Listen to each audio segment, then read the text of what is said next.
let's talk to Walter, who is a theist who is calling in from Nipple Clamps, who says he has an argument that debunks the theory of evolution by natural selection. Let's talk about it. Walter, you're on the line with Forrest and Aaron. How are you doing? Hey, good. Thank you guys for taking my call. Can you hear me okay? Yep. Great. Oh, yeah. the person. I'm So- sorry. I just throwing out that the person with their pronouns set to attack helicopter just dropped too. Damn. Shame, coward. All right, go on, Walter. What's going on? Yeah, hey, glad to be on with you guys. So I do have an argument that I've been workshopping, and I'm very interested to hear what you all think of it. But first, I guess maybe the first question to ask here would be, do we think it's even possible that there could be a successful argument, right, that could debunk a scientific theory? Because at least some people might think, well, the only thing that could fit the bill there would be something empirical. So what do you think about that? Scientific theories have been debunked a ton of times in the past. The point of a theory is that is the highest level of understanding that we have, the highest level to which an idea can be elevated, that it's backed by all the best evidence we have, that it's confirmed through experimentation, that it makes novel testable predictions about the natural world. But that's not to say that we couldn't learn new stuff that causes us to radically reshape or completely throw out that theory in support of something that actually covers those same bases better. So that has happened a few times over the course of the history of science. So yeah, there absolutely could be one of those that replaces evolution. Holy shit, that would be hard to do at this point. But it's not impossible. Anything's possible. Yeah. But fundamentally, for science to be what it is, one of the foundational things we say it has to be falsifiable. It has to at least be in principle possible to find something that is contrary to what your theory expects. If your theory is consistent with everything, it predicts nothing. It's one of the reasons that we say Freudian psychology isn't scientific, because one way or the other, I'm going to twist this to mean you want to have sex with your mother. That's obviously a crude form of that, but nonetheless, if you're so flexible that anything that happens is consistent with your theory, it's not scientific. So if evolution makes a prediction and we go out and we find out that's false, hey, we've actually done something that falsified our theory of evolution. And if you got that, Walter, we definitely want to hear it.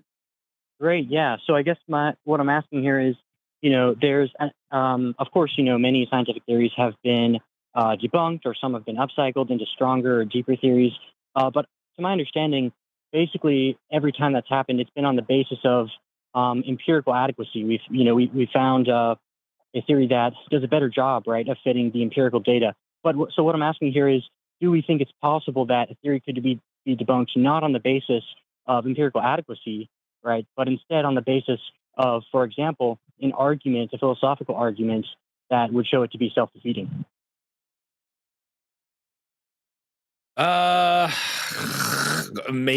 You could logic your way through some shit, but I don't think that really. I would be very, very, very, very hesitant if someone just came up with a philosophical argument against the Big Bang or some shit. You know what I mean? You would need to show me data before I took it seriously. Let me give the best steel man version of that. If we go back a few centuries to the days of Galileo, the term for people like Galileo wasn't scientist or physicist, it was natural philosopher.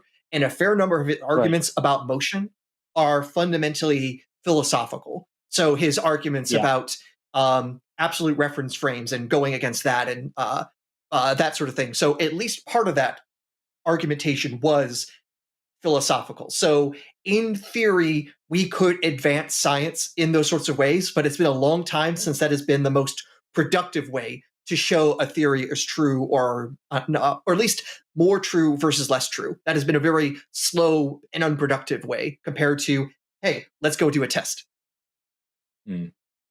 Right. No, I think that's right. It's been a very long time, if it's ever happened, since we've upcycled the theory or changed it or discarded it on the basis of something other than empirical adequacy. So that sounds right. But so I guess one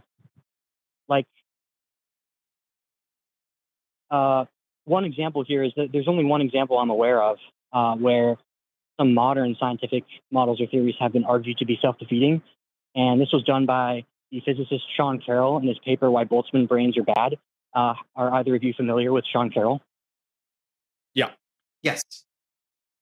Great. So basically, his thought is that, well, if we accept, and by the way, he thinks this applies to most modern cosmological models, but if we accept these models as true, what that entails is that you and I are overwhelmingly likely not to be the type of observers we take ourselves to be, but instead we're a sort of what he calls a Boltzmann observer, which means an entity that just recently fluctuated into existence late after the heat death of the universe. And so what that would mean is all of our memories are fake memories, right? And we can't trust anything we think we know. And so he goes on to say, well, if this is the implication of the theory, then it's self-defeating. It defeats its own justification, and we have no grounds any longer for believing it. And so he thinks they should be discarded from consideration. And so I guess, first of all, do we agree that that's the right path to take, or what do we think about that?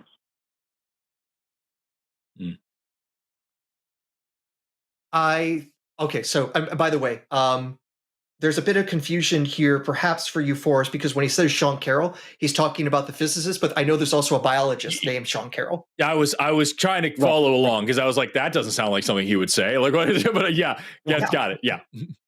I actually quickly, while you were typing, I did double check as well. I did Google Sean Carroll just to be said. I was like, this sounds weird. And I was like, okay, no, there is a physicist too. Yes. Yes. Right. Yeah, it's confusing. But so this is the physicist Sean Carroll, right? So I guess I'm just making sure that we're on the same page there, because if not, right, that would be the person to talk about.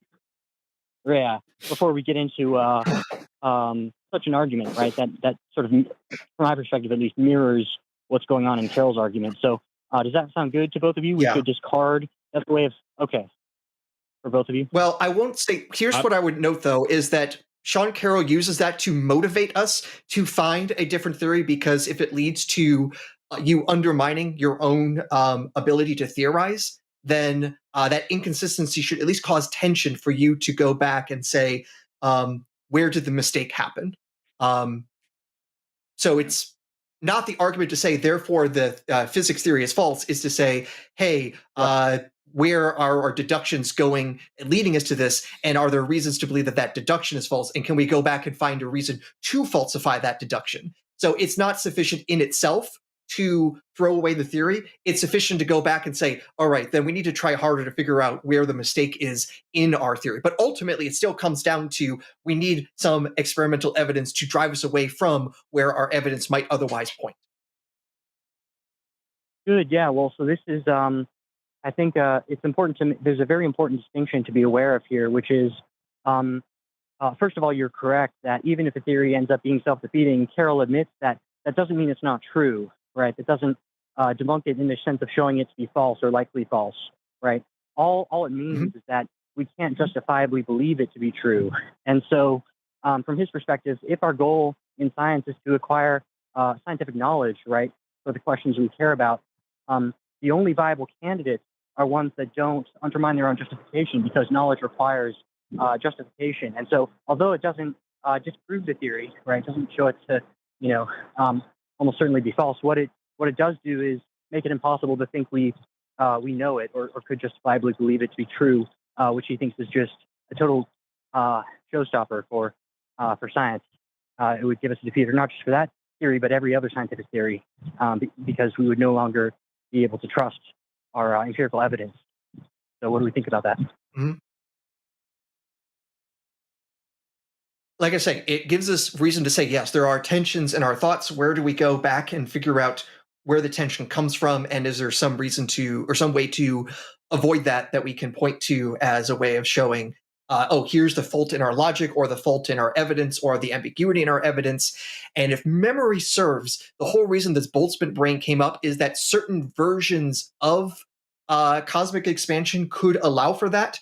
But then Carroll goes and shows why those things actually also have their own problems, and the versions of cosmic expansion that are still consistent with our evidence don't make Boltzmann brains likely. Therefore, everything's okay. Right. Everything can be okay as long as we have some other alternative to fall back on, which can be consistent with the data we have available and doesn't put us in the same, as he calls it, cognitively unstable situation. But I guess just to clarify, do we think that if we do find a theory to be self-defeating, again, assuming it's true, and of course it may not be, right? But if assuming it is true, it does turn out to be self-defeating, do we think Carroll is correct that that's good reason to discard it from consideration, given that it would make it impossible to say that we know the answer here or even know anything in science? But the thing is, from your own reading from Carroll, is that Carroll does not discard the theory. He goes and tries to say, hey, this inconsistency or this tension makes us need to go back and find something else to make sense of what's going on that is consistent. So the theory is not discarded. The theory is, hey, or the thought is, hey, this theory is leading to these really weird things.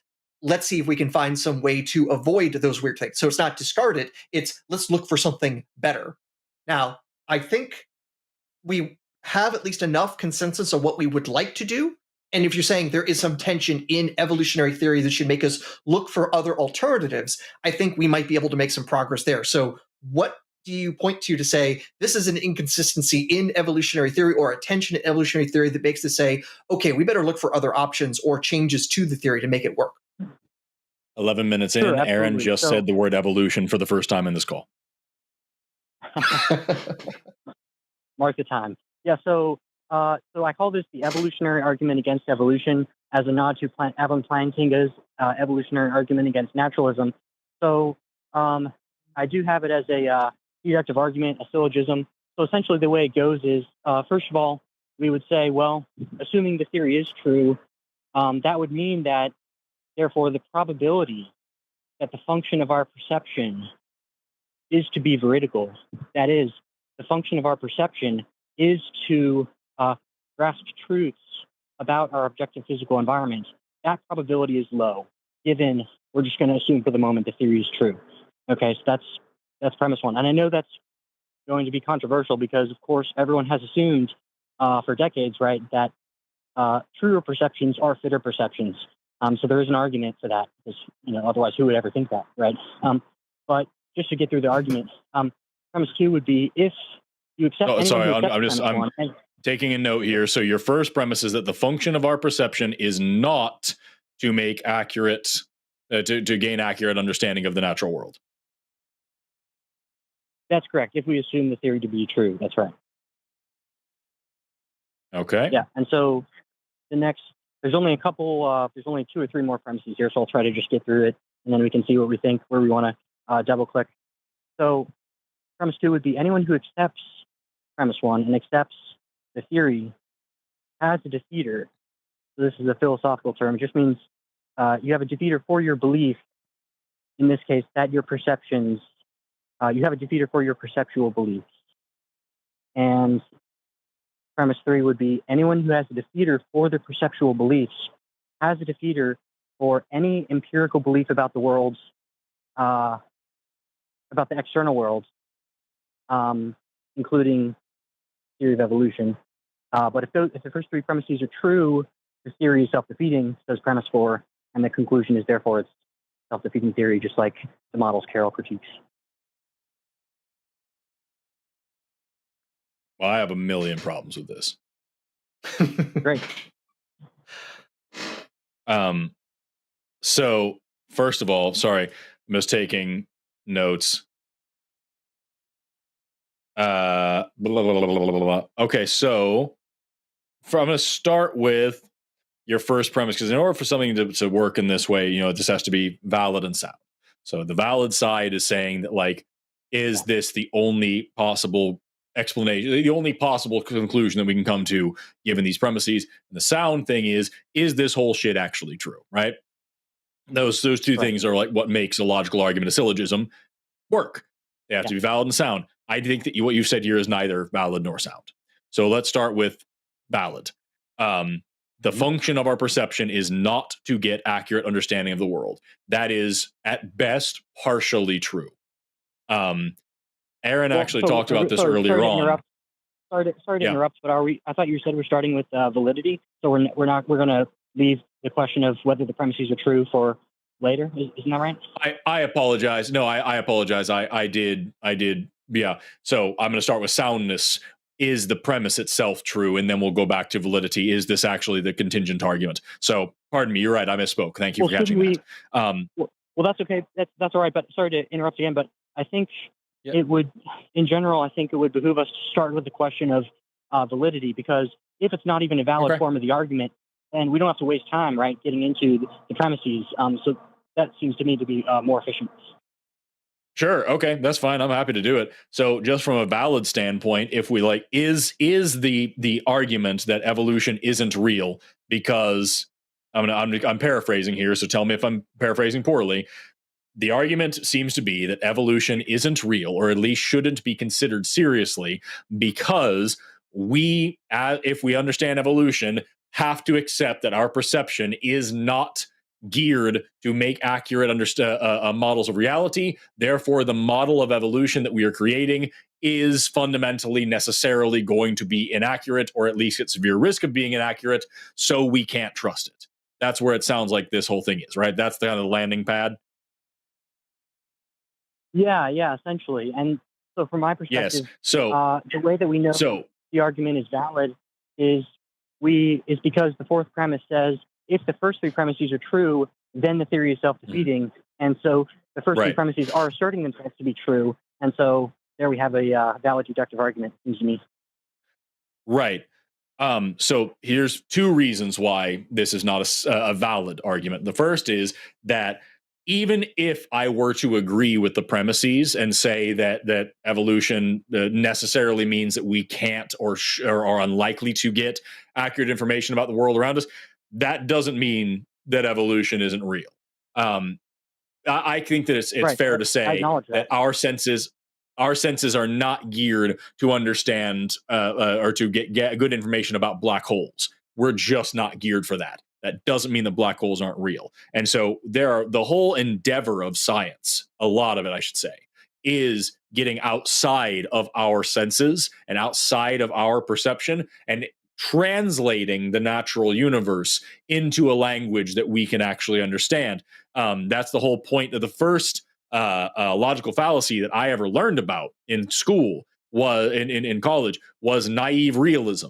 The erroneous idea that your senses can tell you everything about the natural world. They fucking can't. That's why we know about spectra of light outside of the visible spectrum, because these fucking, the stupid orbs that we have in our head aren't good enough. So just because we are potentially predisposed to make wrong assumptions doesn't mean that evolution isn't real. The second thing is that we know that is something we can get around because, as I mentioned earlier, theories make logical, testable, novel, testable predictions, and indeed evolution does. Even if we are making bad perceptions about the evolution, we are able to use evolution to do things like the entire fossil fuel industry, which is reliant on the concept of evolution, the entire biomedical science industry, which is reliant on the concept of evolution, the entire agriculture industry, which is reliant on the concept of evolution, the entire forensic industry, which is entirely reliant on evolution, and so much more.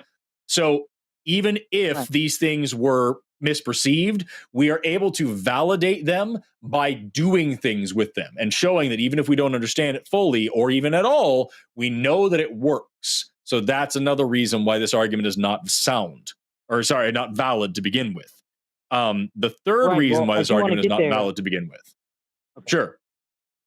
Do you want to move on to the third thing, or do you want to address that first? Well, I would like to. Yes, my memory isn't what it used to be. So, so I do want to get there, right? But so first of all, I agree with you that even if the argument works, it doesn't show, as I said, that the theory is false, right? It doesn't mean it's not true. That's correct. Mm-hmm. It would only show that we can't justifiably believe it to be true. So that's right.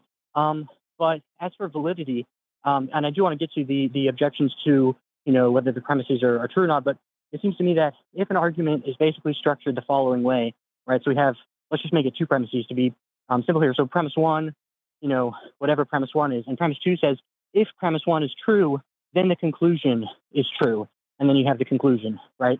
That's a valid argument. And as far as I can tell, that is a symmetric with how this argument is going, because premise four says the same thing as premise two there.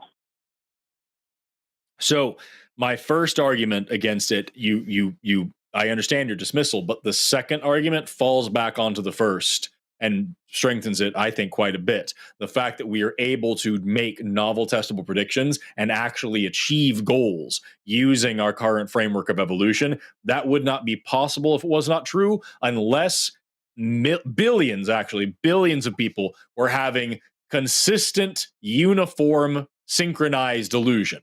Because if your argument here is we are not geared for getting accurate descriptions of our perception of the natural world, therefore we are some way deluded about reality, and therefore we're coming up with this bullshit of evolution. Okay, the problem is that it fucking works. And the only way that would make sense is if billions of people around the world are having the same exact delusion in the same exact way at the same exact time. And the third thing that actually leads me to the third problem with this is that literally all science would fall into this trap.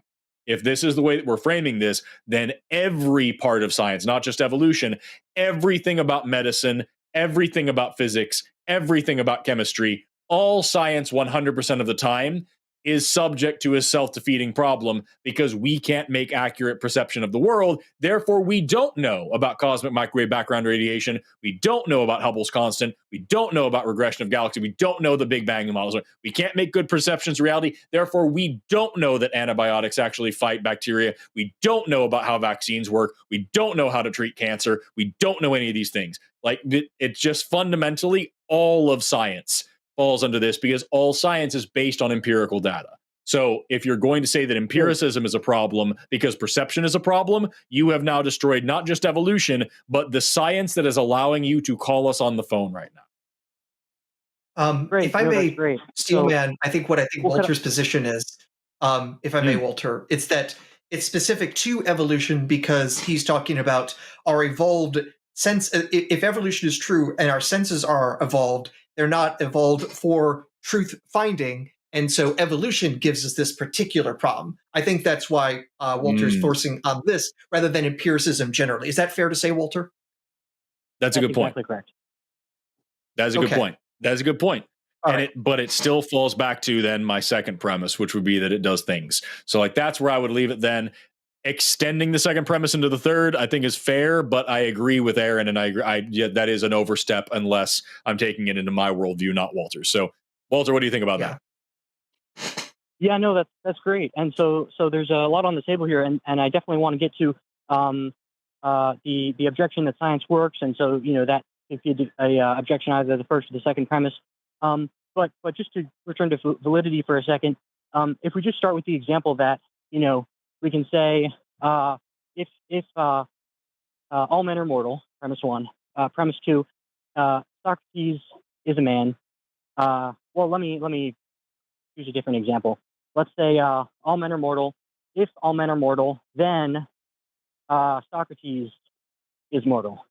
Conclusion: Socrates is mortal. So it seems to me basically what's going on. I think your form was actually more correct the first time around, Walter. I think your original version was more correct than your current one. But either way, you're giving an example of modus ponens. If P, then Q, P, therefore Q. That's right. That's right. And so that's why I'm saying that this argument is valid, is because if you have a form of an argument where you have P and then you say, okay, if P, then Q, where Q is the conclusion, and then you have Q and that matches up with what you said earlier, right, was Q, then it's valid. And so I'm saying that's why this argument is valid, is because premise 4 does the work there of saying if P, then Q. The first three premises are P. Premise 4 says if P, right, if the first three premises are true, then the theory is self-defeating. Conclusion: the theory is self-defeating. So does that sound valid or not? I mean, that would be a valid structure. If this makes the theory self-defeating and this is a thing, then the theory is self-defeating. Yes, that would be the structure that you're looking for. But the initial premise would also have to be true for it to be a sound argument, and I don't think that it is. Right. Great. So let's go to that. In fact, right. Walter, can we try to see if there's also an interesting asymmetry to the setup here? Because I think ultimately what we're going to argue is that we have reason to discount evolution, and therefore we're going to go with creationism by the Almighty. I mean, that's ultimately the conclusion you're trying to get to, right? No, the target conclusion here is that the theory is self-defeating. I think either you might think that accepting. Well, then we're going to look for the replacement, and your replacement is going to be creationism, right? Well, I'm not sure what my replacement is, but Right. It would increase the likelihood. You might think it increases the likelihood of all other alternatives if the Okay. All right. conclusion So follows. now I have But to show you where, if we then apply the symmetry of your arguments to theism, it's actually going to undermine what you want, because I'm going to actually produce the same argument you have, but show that it's going to lead to some problem. So if God exists and created our minds should reliably tell us about the world. That's premise one. Premise two, our minds are telling us things about the world that are false, including that we actually evolved rather than were created. Therefore, God could not have created our minds because it's leading us to false conclusions, even though it was supposed to give us correct conclusions. yeah, so taking the let's say we'll take the valid. Let's say yes, that argument is valid. I would then reject the second premise and reject the claim that our But our senses science generally has don't been give. pointing to evolution. Are you denying that? If that's the case, then you're really denying all of your senses, because here's a couple of scientists that are telling you the science has been indicating that evolution is true. Yeah, good. So this is a super interesting thing to consider, right? Because it seems to me that what our senses tell us is about the data, right? It gives us we have mountains of data that evolution by natural selection has done an amazing job of fitting that data, and that's why it's been the prime theory in that area for hundreds of years at this point, right? But our senses give us access to data, and then on the basis of that data, we try to construct theories that would explain the data and make it likely, right? Um, so I think there's an important distinction here between what we're getting from our senses, right, which is the data, and then the theories which we come up with to try to explain that data. Right. I think the fundamental bridge that you're missing here is that, like that. What I mentioned earlier is that, like, the first thing that you learn, at least for me, the first thing they teach you in a science degree is about naive realism and about this erroneous idea that your senses can tell you everything, and that is why a lot of science is using instruments, or mathematical modeling, or pretty much anything is going to use statistics in order to get out of your own way and make sure that your broken interpretation of reality is not clouding your understanding of reality. In fact, that is why things like meta-analyses are the highest level of evidence when we're talking about, like, scientific literature. Like, an independent new study is great, but it is the one of the lower levels of evidence. The higher levels is when somebody takes all of this stuff that a bunch of different people have been collecting and then puts that through a massive statistical machine to come up with new information that couldn't have been there before. And so, like, that kind of thinking, by using things to translate different wavelengths of light into a visible spectrum, by using things that can pick up sound that we can't hear, by using things that can use the technology we have to detect things like gravitational waves that we couldn't possibly perceive on our own, by using things like mathematical modeling of species distributions, by using things like population genetics, by doing this stuff that is not within the bare abilities of our perceptions and our physical mental abilities, by taking it out of our heads and exceeding those limitations using math and technology, we overcome that limitation that you're trying to put upon us quite a bit. And we're able to say that this is true because the math fits reality better than our perception of reality seems to.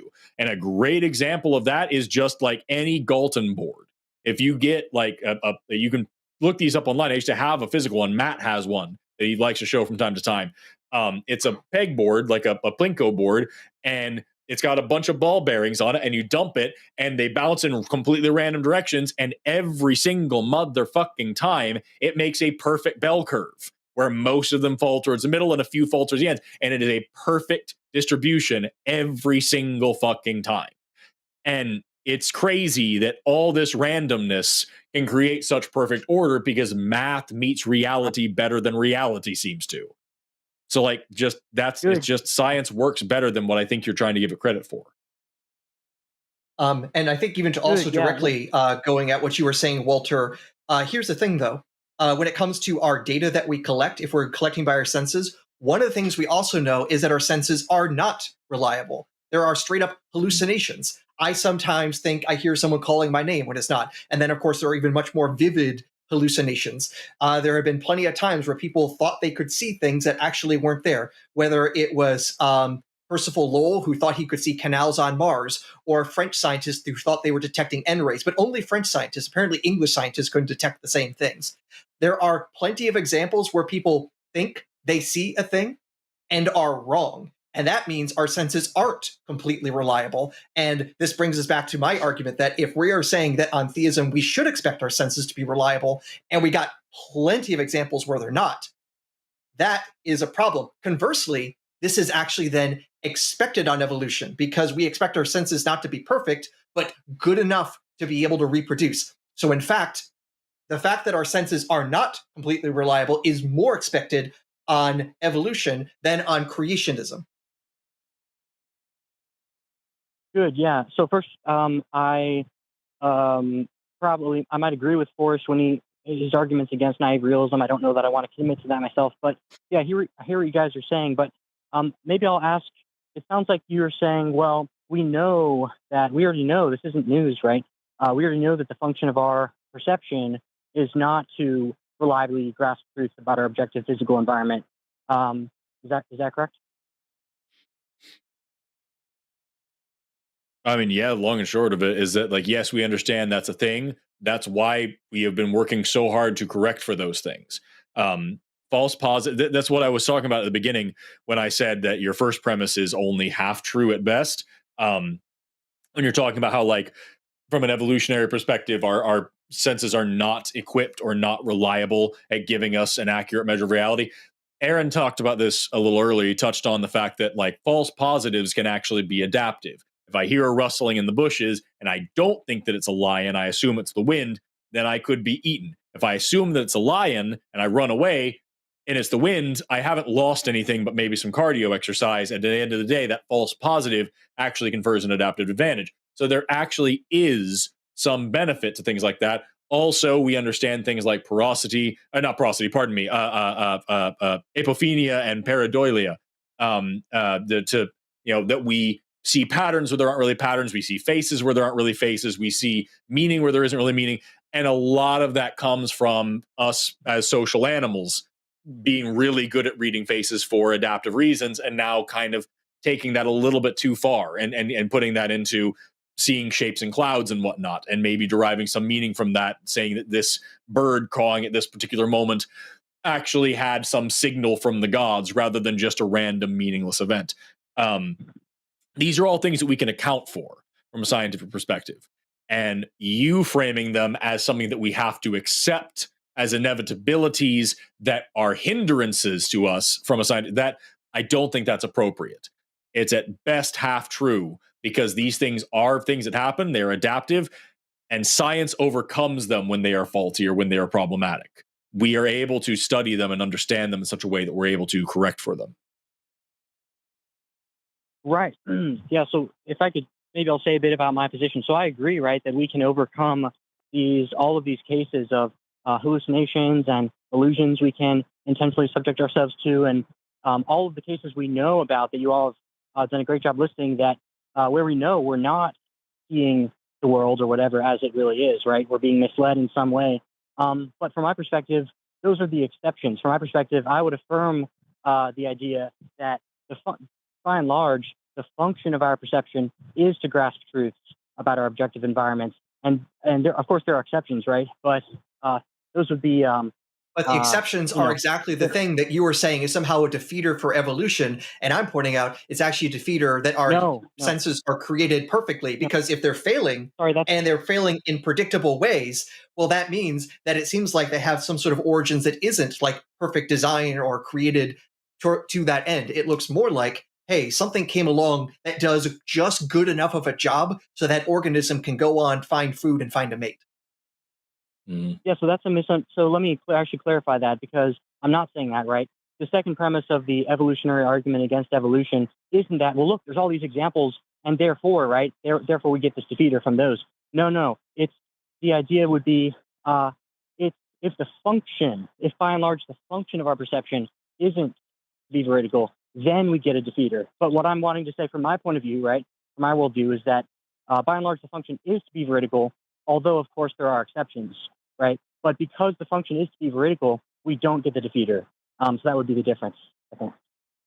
let me try to frame this in it, because I think I really like what Aaron's saying, and I feel like it's not quite being hit the way that it should be. So one of the ways that we do things in science is we will create a model, and we will test that model against reality and say, like, okay, if this is true, then we should see reality should look this way. So like, it sounds, Walter, like we can agree that our perceptions are faulty, that we make mistakes and we misperceive things, and that but those faults are reliably predictable. They happen in predictable ways. We can tie them down to certain neurology, or certain neuroses, or certain psychological issues, whatever it may be. If there's a big misperception, a big issue, we can find a medical treatment, or a medical reason, or a psychological reason. If it's a normal everyday issue, we can find the evolutionary side of that, the psychological side of that accounts for that. So our perceptions are faulty, but we kind of understand why, and we have a way that we can model how that happens and when that happens and what can make that happen. Can we agree on that? Like, is that a fair thing? I know it's not perfect what I've said here, but is that like a fair summary of like how our perception works that we can all agree on? Well, I think it depends which worldview we're coming from, because if you have a worldview that would Either one. affirm the function, What I just said should apply to both. right? But I'm disagreeing with that. I'm saying it doesn't, because the difference is, so think of it. Here's an analogy, right? Imagine you have a thermometer, and generally it measures the temperature accurately, but occasionally thermometers break, right? And it will give you the wrong readings, right? There are exceptions to the rule, but by and large, the function of the thermometer is to reliably grasp the truth about the temperature, right? And so now, but if we were to learn what we thought we were using was a thermometer, but in fact it's a barometer, right, whose function is not to measure the temperature, but instead the pressure, that would then give us a defeater for our belief that we could reliably come to know the temperature facts. And so the question is, that's why I think it depends which worldview you're starting from, which theory So you're situated so in, the because that issue answer here, will change. right? So just I hate to be pedantic, but I'm gonna be a little bit, and No, we can please. move on from this if we need to. But like the analogy you just gave of thermometer versus barometer, PV equals nRT. Temperature and pressure are directly related. So a barometer isn't a great thermometer, but it's better than not a thermometer, right? You could still say, okay, this pressure is increasing, therefore it's very likely that the temperature is also increasing as well. And you could use that to do something. So even if you have faulty tools, you can, if you understand science, you can use even faulty tools to come up to conclusions that are better than not using any tools at all. And so that's kind of where I'm at right now, is when we talk about perception, I want to come to a model here that we can agree on. But first, we need to accept the reality that we're talking about, that we are comparing that model to. So the reality that I'm trying to establish, that it sounds like we are all three of us saying, is that human perception isn't perfect, that it fails from time to time, but it fails in predictable ways. And we may not, we disagree on why it fails, but we agree on how it fails, that it fails in predictable ways, that certain ways are attributable more to psychological or medical issues, but other ways are more or less pretty fucking normal. And so we understand that this is a faulty system that reliably and predictably fails in certain areas. Is that fair assessment of what we all agree on as the nature of perception?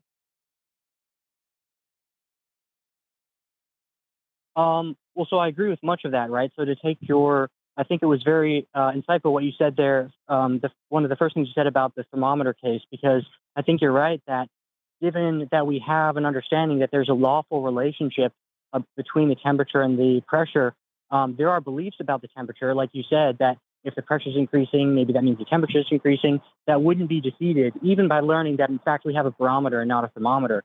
But I think what is defeated are the beliefs about the temperature facts themselves, right? And so unless we think we have another way of coming to know those, right, from some other device or something where the function of that thing is to reliably get us at those, then we're in a pickle if we care about those I, type of facts. And I feel so, like I think we're getting I off feel like track. you're talking past each other. Yeah, I feel like we're talking past each other. I'm going to hand it to you. Please give me, just to avoid any more confusion, will you, Walter, please tell me a fundamental, very basic, doesn't have to be too detailed, what I was just trying to do, just give me a statement about the nature of perception and its problems with being faulty in a language that we would all three of us agree with from an evolutionary perspective and a theological perspective. Like, what is a statement that you can make about perception being faulty that we can all three of us agree on? Let's see if we can find one. well, I think there are many things that could fit the bill there, but I guess what I just so gave suppose we two and listed you them had a out. problem with both of them. So I want to hear what one would work for you. I'm not sure. Did I? Yeah. So I think we can agree that at least from our current points of view, uh, there are many cases we all know about where our perception is wrong, where we get tricked, we're subject to illusions, etc. I think we all agree on that. I think we all also agree. I'm actually not sure, but I would hope that we all also agree that by and large, the function of our perception is to be reliable, is to reliably grasp truths about our objective physical environment. Because if not, scientists would be in trouble, right? So I think we agree on that. So there's two things. Okay, so I wrote down two things you said. We are subject to illusion, and the function of perception is ultimately to be reliable. Are you agreeing with those two statements? Yeah, I do. Yeah. Okay, so I'm going to rewrite that in just a concise way. The function of uh, our perception, is to be reliable. However, it can make mistakes. So Is that fair? the issue is that, well, so far, yes, it is, right? But Okay. the issue that I'm So the pointing function of our to is that, perception is to be reliable. However, it can make mistakes. Is there anything that needs to be added to that or taken away from that yes, to make it more accurate, but still that all three of us from each of our worldviews can still agree upon? Because so far I can agree with this. Our perception is as reliable as it can be, but it can make mistakes. There's some things that I would like to add to this, but I don't know. I'm going to get there, but I want to ask you, is there anything that can still be added to this or should be added to this that we can still all agree on? yeah. Well, I don't know if we'll agree, but yeah, I Well, think that's there the is. point. So I would say, I want to make a statement about the reality of perception that all three of us agree on. well, isn't it more interesting to explore the area we disagree on? We will, but I'm trying to flesh out what Aaron was doing a minute ago that I think you missed a few times, and I just want to get to this point where we can agree on what this perception problem really is. So, the function of perception is to be reliable. However, it can make mistakes.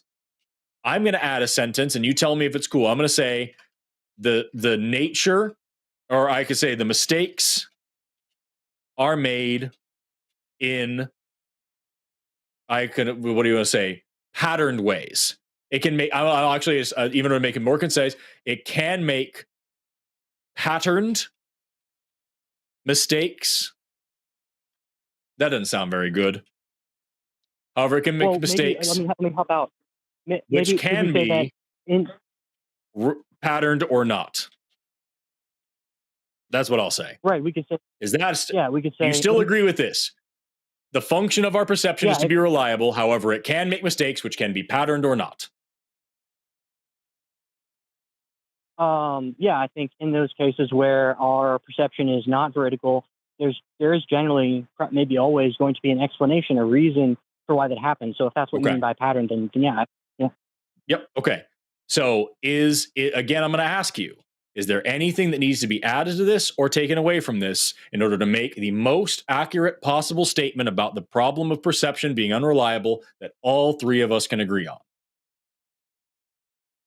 Yeah, what I would want to add is that, from my point of view, you all accept a theory as true. Not your point of view. True.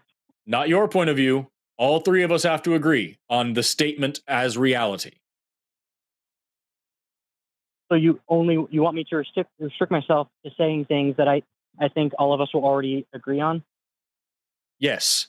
Things that you and Aaron and I all three agree is true about perception and the fact that it is unreliable. That is what we are trying to write out, a simple statement about what reality is. So here's the reality that we're trying to get to. The function of our perception is to be reliable. However, it can make mistakes, which can be patterned or not. Is that a fair statement? Are you good with that? Yeah, I agree with the things we have said we all agree to, but I guess Okay. I agree with that too. I'm pretty sure, Aaron, I don't want to speak for you, but I'm pretty sure you do agree with that. So now the question is, we've made models here, and we have one model that says that perception is the result of evolution. That it's not, evolution is not about survival of the fittest, it's about reproduction of the okayest. That these creatures for millions and billions of years have relied on perception to get them around the world, but there's a lot of things that weren't necessary to be perceived. False positives were sometimes actually beneficial and adaptive. There's plenty of stuff out there, like certain wavelengths of light or certain events in the universe that absolutely were inconsequential. So there was no selection pressure for evolution to cause perception to be able to do that. A very naturalistic, messy, somewhat disorganized, non-random selection of random possibilities. That is what the first model is. And your model is that God perfectly, with the greatest wisdom in the universe, made human beings with a divine inspiration to make our perception exactly what it is. Which of those two models better fits the reality statement that we all agreed to?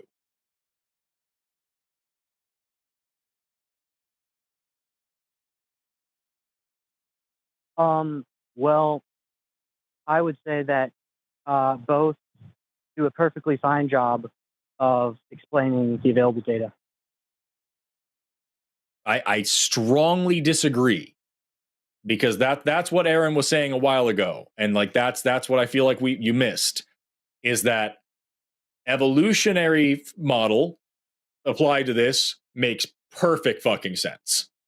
That things needed to perceive some stuff, other stuff didn't need to be perceived. So later on, if there's an instance where it could perceive it, it's not going to do a very good job.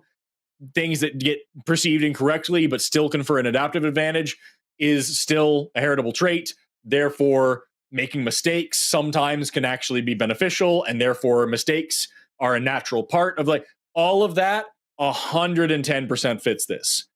The theological model is that the smartest, most powerful thing in the universe deliberately made us to fuck up sometimes. Why? Yeah, that great. sucks. So let's say I accept that, right? Let's say I come to agree with you that, in fact, only one of these two models or explanations adequately fits the data, namely evolution by natural selection, and there's just too many ways the other one fails empirically, okay? Now, let's say I accept that. Maybe I'm an agnostic or something, right? I'm still going to make the argument that, well, this other theory, right, evolution by natural selection, according to the evolutionary argument against evolution, is gives us a reason to think actually the function of our perception is not to be veridical, and therefore we should look for a model or explanation that affirms, number one, fits the data, but number two, also affirms that the function is to be veridical. Otherwise, we're in a worrisome situation, per Sean Carroll. I think, though, there's an issue here that we're taking veridical as a binary, like right or wrong, when we should be thinking this in terms of accuracy and precision, where you can have more or less of it. So I can see a door, but I can't see the individual molecules in the handle of that door. I can't see through the door because I don't have the right kind of eyes to see radio waves, to see beyond it. there are limitations, and the things that I can see, sometimes I'm mistaken about it. Even the things I'm right about, I'm not right with infinite precision. And because we have both limitations in accuracy, precision, and the very things we can sense versus the things we can't sense, we are likely to be mistaken in our things. In the same sort of way, if I have a detector, occasionally it's going to have false positives and false negatives, even though this is a created thing. That's going to be kind of the expected thing, and it's going to have a certain rate of being right or wrong. But it's still the case that, hey, we can still talk about its accuracy and precision, even though it's not flawless. It's still going to say it's good enough for this sort of thing. And we can say our senses are good enough for the things that Homo sapiens needed to do to be able to survive up until at least the 21st century. But it wasn't good enough to like detect individual atoms or sense gravity waves. Yeah, great. So that's a great point. I agree, right? And so if by veridical we mean something like perfect accuracy, or right, then everything you just said would tell us, well, number one, we don't have that. Number two, it doesn't matter for science because within some bandwidth of reality, we can see reliably. But so I grant that, right? So what I mean by, and by the way, I know there's a lot here, and I appreciate you all interacting with this argument. I know it's hard when I didn't have a way to send you the premises, but for anyone who's interested, if you want to look at it later, it is online. There's a video about it. But anyway, so I would say what I mean by veridical is just that the function of our perception is to reliably grasp truths about our objective physical environment. For me, that's the bar. That's the standard that has to be met for us to avoid having a defeater here. I don't think that's fair. I just don't. Yeah. Again, I'm saying it's not that we get things veridically like it's right or wrong. It's that it's close enough to see what's going on there. And remember that there's usually more than one perceiver going on. That's one of the reasons science has to be peer reviewed, because I might see something, but other people look and say, no, I don't see the same thing. Or they see something that I failed to notice. That's part of the fact that science actually only works well as a communal exercise. And also, we don't use any one sense. We try to use a multiplicity of senses. And we only really feel confident when multiple independent lines of evidence or multiple independent lines of sensation point to the same thing. If I see something but I can't hear it, it's going to be weird. If I hear something but don't see it, it's going to be weird. The fact that we can cross-examine our various senses and also have somebody else come along and say, dude, you're tripping. That's part of how we get our science to be better, because we know the limitations of our senses. Yeah, I think there's one thing one thing that Aaron said that was really, really important, and I want to touch on just very, very briefly. Walter, Aaron talked about accuracy and precision. Are you familiar with those terms in science, accuracy and precision, and why they're different? I am, Forrest. Okay, cool. I only ask because most people are not. Most people would assume that accuracy and precision are the same word and that they both mean just being right, and they fucking don't. So okay, perfect. I just wanted to make sure we touched on that because that was a very, very, very good point that Aaron made, and I didn't want it being missed. Sorry, go ahead and say what you were saying. Yeah, no, thanks. I agree. It is an important distinction. And so, yeah, I think your point there, Aaron, is super important, right? So it sounds like you're saying essentially that, well, we can triangulate, right? Even if one sense is faulty or we're subject to illusion sometimes or whatever, we can triangulate on what the truth actually is we have these other ways of getting at it, right? And when we get them to line up, it seems like they're working, right? But what I would point out is that, again, I want to caution thing though. I'm not saying we get to the truth, because again, we always have that probability of there being something erroneous. The best we can say is by using multiple lines of evidence or sensation is that we become less wrong. We will always have some level of inaccuracy, of imprecision, of making deductions that aren't actually true, even if the evidence might have seemed to indicate that. All we can say is we are more confident versus less confident with those lines of evidence. But once we start using capital T truth, I think that's where we're being faulty, because I don't think senses can provide capital T truth. They can provide us enough to say, hey, it makes way more sense that there's a tiger in front of me. If I can smell it, I can see it, I can feel its claws in my flesh. When all of those things converge together, okay, it's very likely there's a tiger having its way with me and turning me into lunch. To give an unfortunately gruesome example.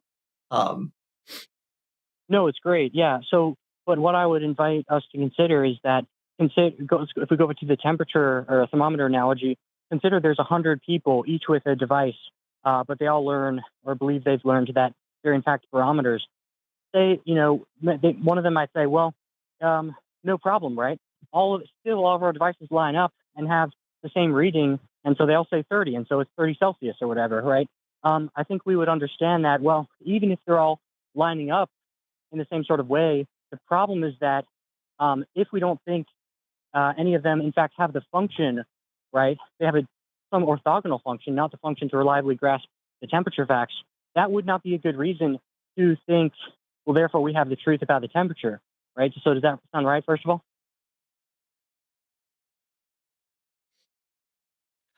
Well, for one I'm sorry, I thing, was if we're right. talking about a whole bunch of different thermometers, I would note one other thing, and we might need to wrap things up soon, but Yeah, if we're going to have a whole bunch of different thermometers, and I really want to be confident about the temperature, I'm going to have thermometers using different ways of measuring the temperature. I might have a mercury Barometers. thermometer. I might have one of They're those laser barometers. thermometers. I'm going to have a whole bunch of different They're not. ways to make sure that there isn't some unseen or missed bias that might be pushing them all off. Again, by having independent means of getting to the same results, that's where I would have then more confidence. Because if we just have one thermometer and I don't know if it's useful, and then I get a copy of it and it says the same thing, I'm like, okay, this design tells me the same thing. But if they're both biased in the same way, then I can't increase my confidence. If I then come along with this other thermometer that doesn't have that same design, that same bias, and they still all give me the same result, I'm going to think, okay, I'm probably really close to what the actual value is, or at least close enough that I can do something practical. And then from there, I build on top of that and build on a whole bunch of other things. And so long as I'm not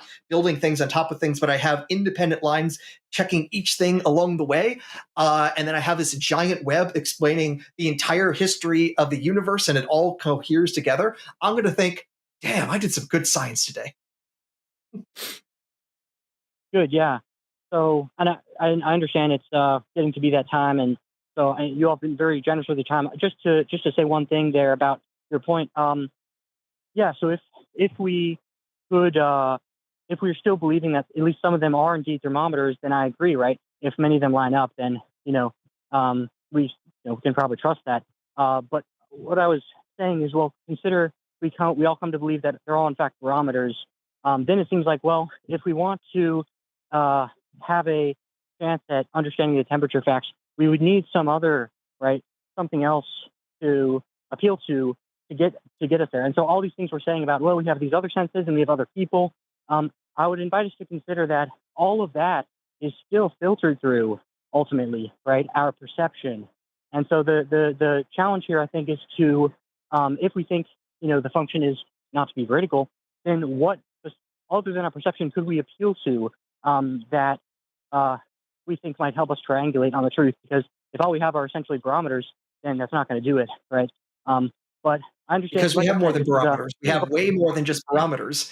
Not to Yeah. mention, we also find here are all the things that we are faulty on and build technologies to actually fix those faultiness. In fact, our technology is now at the point that our original methods for measuring time we discover aren't precise enough. For the longest time, if I wanted to know when it's noon, I would use the sun. But now we actually know because the Earth is going around the sun in an elliptical orbit that actually that's not good enough. And our timepieces are now so precise that we can actually model off how much the sun is ahead or behind where it quote unquote should be based on a more precise timepiece. We have actually gone beyond our original ways of doing those measurements, and we are better for it. We have realized, hey, our senses or our perceptions aren't good enough. So I'm saying well, but that not only have we realized measurements? that they're not perfectly veridical, we actually have forced ourselves to say, hey, here are the places where you can tell that there is an issue. Let's go beyond it. And it comes back to the question is, if our senses really were reliable, then why is it that the creator gave us shitty senses that we can't actually always rely on, that they seem to fail us, and they seem to fail us in ways that are explicable by our evolutionary history, like why we have a blind spot in our eye that we basically have to hallucinate it away until you like really focus and notice that it's there, that we see faces in things that aren't actually there, that we sense temperature changes that aren't there, and we lose a limb and we still feel phantom limbs. All these things that are weird but are explicable by brains being these weird evolved pieces of meat. Mm-hmm. Yeah, we keep coming back to the same point, Walter, over and over, where we're talking about, like, what if, no matter how many thermometers we have, what if it's actually a barometer? Like, what if we find out that we're using the wrong tools? And as I already explained over, sorry to interrupt, but there's a misunderstanding here. It's not what if. The stipulation is that we come to believe, we think we know that they are in fact barometers. That's the thing. I get it. The thing is, at the end of the day, I already explained earlier, just to use that example, PV still equals nRT. T1 over V1 still equals T1 over V2. We or T2 over V2. We still know the relationship between temperature and pressure because of other experiments with other instruments testing other things. And so we're still able to come to an understanding about this stuff. Even with those tools, it still tells us something, which is better than nothing. And we can use that something to gain access to new information. That's why, when we talk about evolution, it's not just the fossil record, it's the fossil record and embryology and development and homology and genetics and molecular clocks and so many other things that all point in the same direction. If I'm looking at, like, what's going on at a particular site and I want to know paleontologically, like, what was going on there, it's not just what fossils are there. It's isotopes, stable isotopes doing paleoecological reconstruction. It's pollen, rebuilding ancient ecosystems. It's paleoclimatology. It's all sorts of things that it's all these layers that go into it that are all pointing in one direction. So even if you find out that all the thermometers are actually barometers, I guarantee we have 15 other layers of evidence for that temperature, not just those instruments testing that one thing. We have other stuff that's also pointing in that direction. So again, that now goes back to the third problem that I had a while ago, which is that literally all science would be faulty if we can say that evolution is such a problem, because all science is still pointing in this way. It's all in the same universe. It all runs on the same principles. It all runs in the same framework. So, like, we're kind of just at the same thing over and over, where it's like, but what if you're wrong? What if we are? We still have more data than if we just did nothing. And that data is consistently useful and is backed up by other data from other places. And so, like, it's not just one single instrument doing one single measurement. It's a lot more than that. And with that, Walter, I'll give you the last word. We've been on this call for an hour. It's 10:30 here in my time, and we've got 2 other calls left. We're gonna move on, but I'll give you the last word on what you think. Great. Well, I might save that for another time. It's been great talking to you all. Again, I appreciate you've been very generous with your time. But I will reflect on what you all have said here and see if we could possibly follow up if that's agreeable at another point. But yeah, no, I've greatly enjoyed this conversation, and thank you all again for engaging with this evolutionary argument against evolution. Well, maybe. Aaron, you good? Habba do. All right. Bye. Oh no, I was asking if you're good to move on. Just making sure. I left my answer to be ambiguous on purpose. There you go. To the person in the chat during that call who said that nothing in science is 100% except for life and death, wrong. You would be surprised at how not 100% that is. During that call, the great and wildly successful Dr. Aaron Adair called me a scientist, and a tiny bit of my imposter syndrome was healed. Just a little bit. Does it bother you, by the way, you're talking about radio waves and seeing through doors and shit. Does it bother you or keep you up at night at all to think about the fact that radio waves can pass through a goddamn solid concrete wall, but if you were to make a metal wall and put a bunch of holes in it, it's not going to pass through that? It's not going to go through the holes, but the solid concrete, hell yeah, no problem. But the sieve, if you're talking, no. Well, that's if you're creating a Faraday cage, and then you got all sorts of fun happening there. That's what I mean, yeah. Yeah. Oh yeah. Well, light be like that. Here's the thing that's still kind of wild to me. Glass, is it transparent? it is to visible light, but it isn't to infrared necessarily, or to UV, not necessarily. There's ranges that it's transparent to, and other ranges it's not. So what you see as see-through is just on your limited perception. If you were a UV kind of guy, and you had, I guess, much bigger eyes, you would actually see that light being blocked by the same window that I'm looking outside. Or, well, I would be looking outside, but I got my blinds closed. Yeah. It's fucking nutty. That, and then I think it's is it Bell's inequality, where if you take polarized lens straight up and down, then it's going to block the light waves that are coming horizontally. Then you take another polarized lens that's polarized in this direction at 90 degrees and put it there. Now all light is blocked, so you have absolutely no light getting through. And if you put a third polarized lens at a 45-degree angle, now some light gets through. And but like, you have these two are still there, and then you add a third one that's at a different angle, and some light starts happening. And my pants just become full of feces, and I don't know what's going on, and nothing makes sense. And I'm not a physicist for that reason. It just blows my mind.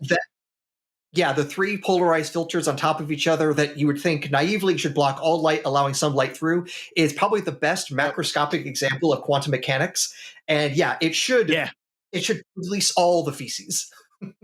It's just fucking crazy. It's absolutely crazy. That is one for the faulty brains that Walter's talking about. There's your faulty perception right there. You'd think that logic would make sense, but the universe says fuck you. Hey, thanks for watching that clip. Did you know we saw what you were doing when you watched it? We saw all of it. All of it. All of it. So you're going to want to pay us hush money over at patreon.com/calltheline, where you can buy our silence and watch our patron exclusive podcast.